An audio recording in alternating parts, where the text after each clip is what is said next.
As the sun sets, a primal feeling can stir within us. The world around us fades into shadows. Our senses, once so reliable, begin to falter. This is the time when our ancient instincts, honed over millennia, start to whisper warnings. We are reminded of a time when darkness was not merely an absence of light, but a lurking danger.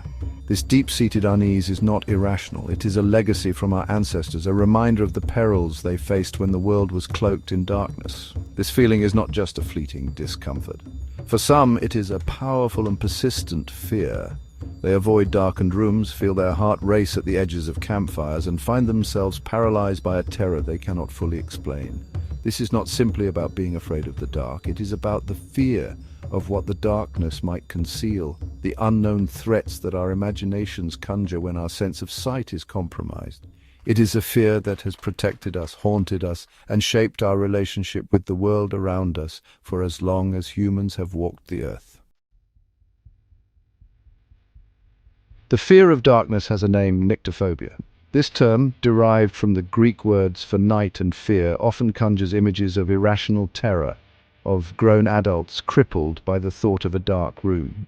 But nyctophobia is more complex than a simple fear of the absence of light. It is the fear of the unknown, the unseen dangers that our minds, conditioned by evolution and experience, project onto the darkness.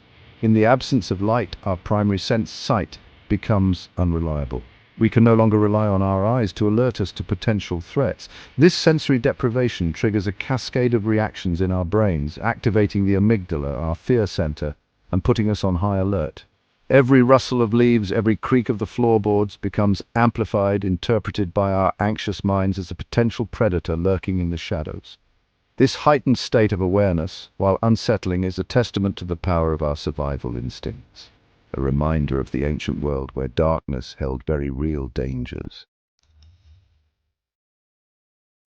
To understand our primal fear of the dark, we must journey back to our ancestral past.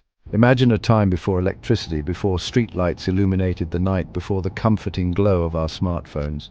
For our early ancestors, darkness was not a mere inconvenience, it was a time of heightened vulnerability. Predators, both animal and human, used the cover of darkness to their advantage. The rustling in the bushes could be the wind, or it could be a saber-toothed cat stalking its prey. The shadows at the edge of the campfire could be dancing flames, or they could be rival tribesmen preparing to attack.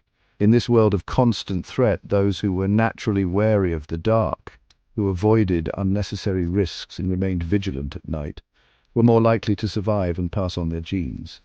This fear, ingrained in our DNA through generations of natural selection, is not a weakness but a testament to our ancestors' resilience. It is a reminder that we are the descendants of survivors, those who learned to fear the darkness and, in doing so, lived to see the dawn. Our fear of the dark is not just an abstract concept, it is rooted in the very chemistry of our brains. As darkness falls, our pineal gland begins to produce melatonin, a hormone that regulates our sleep-wake cycle and signals to our bodies that it is time to rest. However, this natural process coincides with another, less comforting one. The amygdala, the part of our brain responsible for processing emotions, including fear, also becomes more active in the dark. This heightened activity makes us more sensitive to sounds and movements, amplifying any potential threats in our environment. Furthermore, the absence of visual information creates a vacuum that our brains instinctively try to fill. With limited sensory input, our imaginations run wild, conjuring up worst-case scenarios and attributing sinister motives to every bump in the night.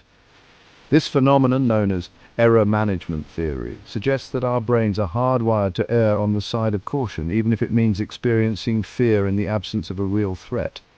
This overactive imagination, while sometimes irrational, is a survival mechanism, a way for our brains to prepare us for potential danger, even if it means occasionally seeing monsters in the shadows.